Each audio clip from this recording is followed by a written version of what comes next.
en marcha.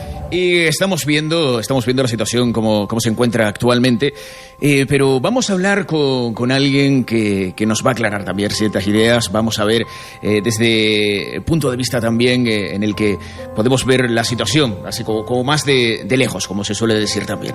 Vamos a hablar con Ignacio Varela, que es consultor y analista político, colaborador del Confidencial y de Onda Cero, que tenemos justo ahora al otro lado del teléfono. Muy buenos días, don Ignacio. A ver si ahora... ¿Sí? ¿Buenos días? Sí, ¿me escucha bien? Ahora Hola, sí, días. perfectamente. ¿Qué tal? Buenos días, ¿cómo se encuentra? Bueno, pues como la mayoría de la población, digamos que bien si no entramos en detalles. Exacto, ¿no? Si no entramos en detalle, dentro de lo que cabe, estamos bien, ¿no? Estamos por lo pronto. La situación también, pues de vez en cuando hay que echar la vista al mundo, ver qué está ocurriendo en el resto del mundo, porque muchas veces nos estamos centrando solamente también en lo que ocurre dentro de nuestro país. ¿Y cómo ve usted la situación a nivel mundial? ¿Cómo lo están llevando los líderes políticos del resto de países, esta crisis sanitaria? Bueno, la verdad es que dentro de que efectivamente es una crisis global, es una crisis en la que ningún lugar del mundo ha escapado a ella, pues hay enormes diferencias entre unos y otros. Primero por el impacto de la crisis. Cuando uno ve el impacto de la crisis en distintos países, pues no tiene nada que ver. Y segundo, por la manera de afrontarlo. Hay una correspondencia muy notable porque cuando uno ve los países, aparte de la cuestión geográfica, que es evidente, que mire usted en el hemisferio sur, que les ha pillado esto en pleno verano, pues la crisis está impactando menos. En el este de Europa, y esto es un misterio, está impactando mucho menos que en el oeste, y esto los epidemiólogos están investigando este tema, pero se da la circunstancia de que algunos países lo están haciendo mucho mejor que sus países vecinos, es decir, que en igualdad de condiciones geográficas, climáticas, de hábitos sociales, incluso políticas, hay países que presentan resultados mucho mejores que los nuestros. Por ejemplo, en nuestro caso es muy espectacular la diferencia entre España y Portugal, ¿no? O la diferencia que hay entre Alemania y el Reino Unido, o entre Estados Unidos y Canadá, o en Latinoamérica entre Brasil y Argentina. Bueno, pues la única pauta que podemos encontrar es que todos los países a los que les está yendo peor tienen una vida política profundamente contaminada, enfrentada, polarizada y de algún modo sectarizada, una vida política insana.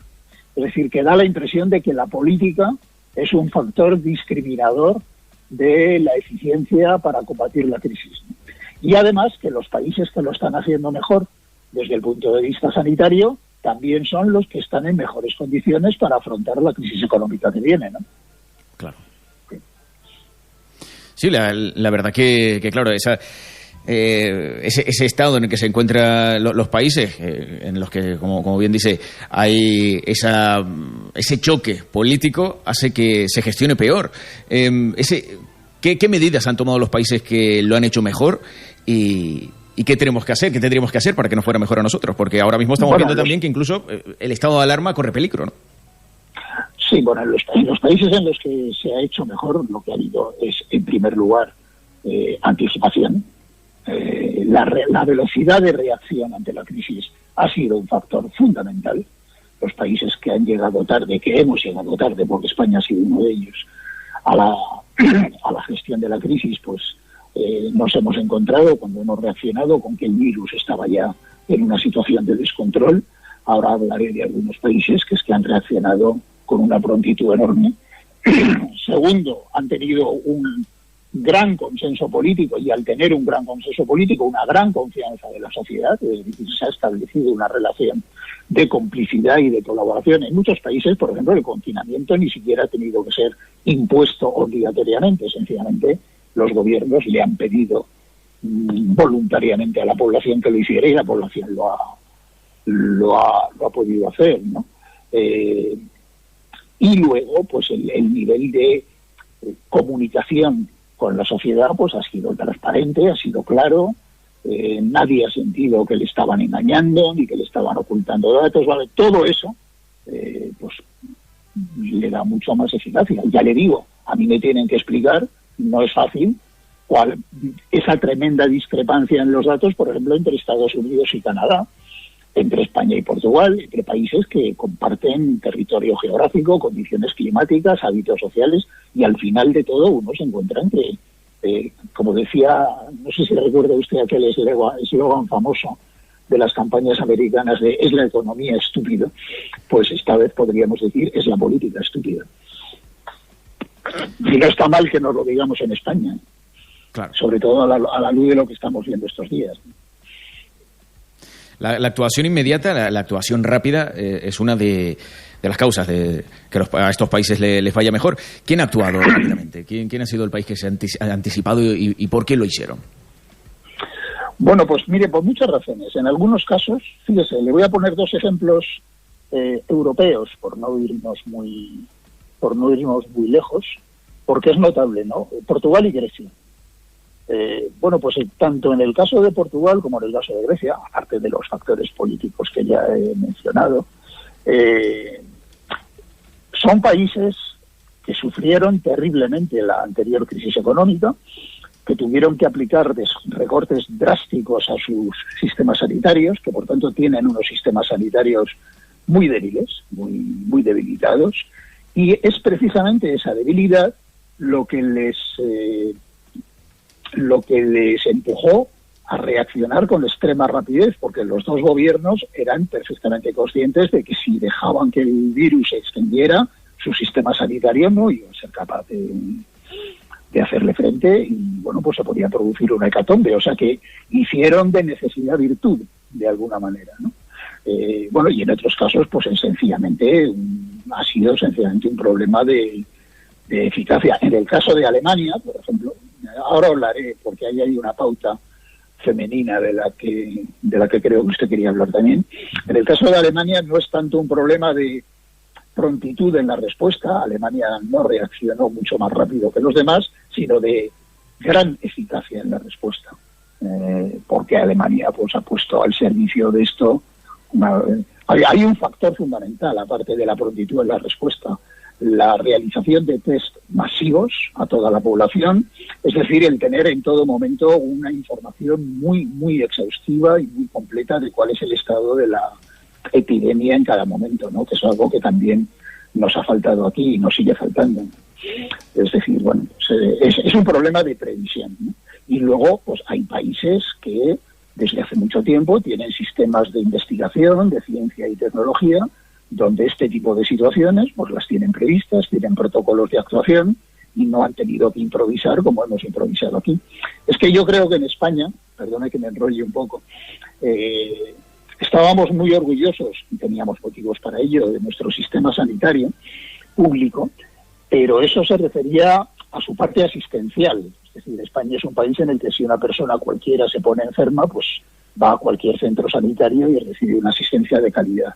Pero hay un aspecto fundamental, que es el aspecto preventivo, y eso tiene mucho que ver con el sistema de investigación, de ciencia, que hemos descuidado, y hemos descuidado muy gravemente en los últimos años, y hoy lo estamos pagando.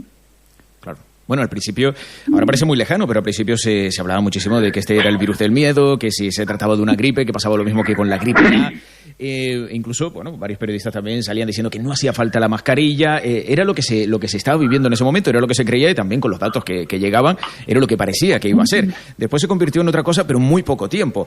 ¿Podemos acusar a algún gobierno de no haber tomado las medidas necesarias cuando todavía se estaba viviendo eso, o en qué momento tuvieron que haber tomado las medidas para hacerlo? Podemos acusar a muchos gobiernos de haber sido imprevisores, incluso con información suficiente sobre lo que estaba pasando. Entre ellos, yo creo que el gobierno español. Pero bueno, hay casos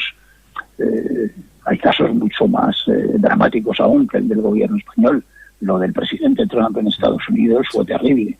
El primer ministro británico, en un momento dado, pues optó por lo que llaman la estrategia del contagio masivo, ¿no? Pues si permitimos que gran parte de la población se contagie, pues gran parte de la población quedará inmunizada, y eso cuando se dio cuenta del disparate, reaccionó, pero ya era demasiado tarde, y hoy el Reino Unido tiene las peores cifras de Europa en este momento, ¿no? Incluso peor que España y que Italia. O sea que sí, ha habido incuria, ha habido una especie de soberbia occidental, porque esto se ha producido sobre todo en el mundo desarrollado occidental, en algunos gobiernos que ha tenido efectos. Yo creo que no hay ninguna duda de que si estos gobiernos, incluido el nuestro, hubieran reaccionado como han reaccionado otros, como han reaccionado nuestros vecinos, con mucha más prontitud, y además hubieran puesto inmediatamente en marcha estos sistemas de pruebas masivas a toda la población, de trazabilidad de los contactos, en fin, de poner todo el aparato sanitario en funcionamiento desde el primer momento, pues probablemente tendríamos unas cifras. O sea, se habría podido controlar el virus, como de hecho hay países que lo están controlando, ¿no? Comentabas un momento también que la confianza de la población en gobiernos que dejaban las cosas muy claras, que eran muy directos, que la gente confiaba, al fin y al cabo. ¿Eso cambia la actitud de las personas y también el riesgo a contagio? ¿Cree usted que ocurre eso en los países donde la gente tiene confianza en su gobierno? Totalmente. Mire, hay un caso muy espectacular en Europa, que es Alemania. La señora Merkel, que por cierto lleva 14 años en el gobierno, tiene un 70% de popularidad, para que luego digan que el poder desgasta. Desgasta quien lo usa mal, ¿no? Pues esta señora, cuando vio la situación de la crisis, se dirigió a los alemanes con un discurso absolutamente memorable que conviene rescatar, en donde les dijo abiertamente: señores, esto es dicho en alemán, y en Alemania esto tiene un significado que espero que los oyentes valoren, ¿no? Esto es lo más grave que nos ha pasado desde el final de la Segunda Guerra Mundial, es decir, desde la derrota del nazismo, que para los alemanes es se puede llegar a contagiar el 70% de la población. Esto es un tema muy serio. Por favor, tómenselo ustedes en serio. El país le hizo caso, pero es que a continuación la señora Merkel, ¿qué hizo? Es un país federal. Montó prácticamente un gobierno paralelo permanente de 24 horas al día, no de una vez a la semana, sino de 24 horas al día, de relación del gobierno federal con los Länder, lo que aquí serían las comunidades autónomas. O sea, ha estado 24 horas al día con línea abierta con todos los presidentes de los Länder. Puso a no solo a todo el aparato sanitario del país, a todo el sistema de las empresas de biotecnología, todo el sistema de ciencia y tecnología del país, que tiene una gran potencia, al servicio de estos.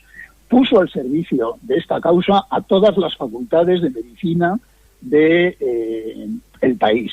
Bueno, resultado, pues mire, por darle una cifra, en estos momentos Alemania tiene una cifra de una tasa de fallecidos por cada 100.000 habitantes, de 8 personas fallecidas por cada 100.000 habitantes, donde España tiene 54, Italia tiene 48, Francia 37 y el Reino Unido 43.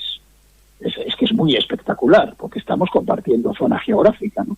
Y eso tiene mucho que ver con la relación de confianza de la sociedad y, por supuesto, la señora Merkel, recordemos que mantiene un gobierno de gran coalición desde hace 7 años, pero ya no son los dos partidos que están en la coalición, que son los dos partidos mayoritarios del país, es que incluso la oposición política está siendo permanentemente consultada, está implicada y se están compartiendo todas las decisiones con ella. Eso es lo que crea confianza en todos los ámbitos, ¿no?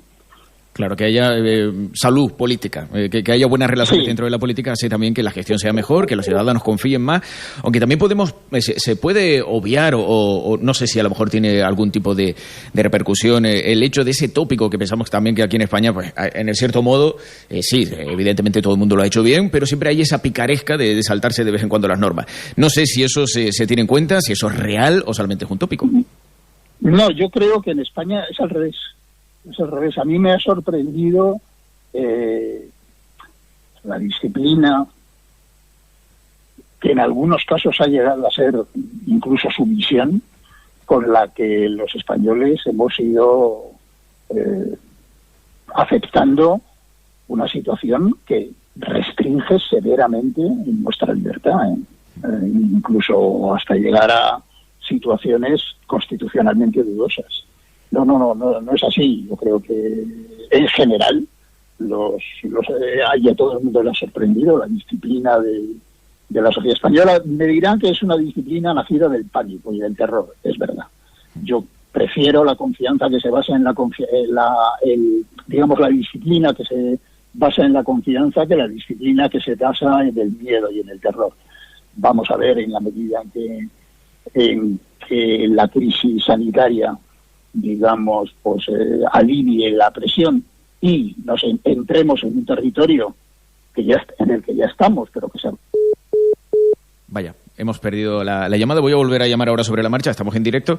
Vamos a ver si podemos comunicarnos ahora con don Ignacio Varela, que estábamos ahora haciendo, nos estaba haciendo un recorrido y un análisis político muy interesante. Sí, se ha cortado. Estamos otra vez en antena, don Ignacio. Sí, le decía que vamos a ver cuando entremos en el terreno de la terrible crisis económica que nos viene, si esto se mantiene, ¿no? Yo me temo que no. Me temo que lo que va a venir a continuación es una oleada de malestar social cuando de repente nos encontremos ante una situación económica y de empleo y de desprotección social pues desconocida, ¿no? Se habla de que esto puede ser como lo de 2008. Yo creo que va a ser bastante peor que lo de 2008, ¿no? Entre otras cosas porque el punto de partida también es peor, ¿no? Claro, bueno, esperemos que no, pero desde el análisis pues es lo que parece que va a ocurrir, ¿no? Por ahora. Sí, no parece que... Aparte de que yo no soy nada partidario, yo estoy y he hablado mucho de esto. A mí me parece que la infantilización de la política, esto de tratar a los ciudadanos como si fueran menores de edad, es una cosa muy negativa y que luego produce efectos muy negativos. Yo creo que hay que tratar a los ciudadanos como adultos, decirles la verdad, que es lo que hizo Angela Merkel, y si la verdad pues es dura y desagradable, pues se asume, porque todos somos personas mayores y no nos tienen por qué poner paliativos ni anestesias que a veces incluso llegan al lenguaje, ¿no? Se emplean eufemismos se habla de la curva, en vez de hablar, por no hablar de contagiados y de muertos, pues de repente nos hemos puesto a hablar de la curva, y además con cosas hasta grotescas, ¿no? Como hay que doblar la curva, como si hubiera alguna curva que no viniera doblada, o hay que pasar el pico, las curvas no tienen pico, oiga usted. Quiero decir que a veces ya, puestos a inventar eufemismos por eludir la dureza de las palabras, pues terminamos haciendo un poco el ridículo. Claro.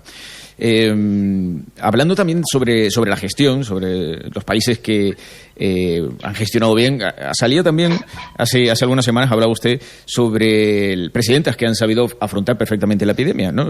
Ha habido un factor en común, que se trata de mujeres que han llegado a lo más alto en la política, algo que no han tenido nada fácil y que han tenido que luchar muchísimo para llegar hasta ahí, y que ahora ante esta gestión, pues bueno, se ha dado esta situación. Cuéntenos un poco sobre eso.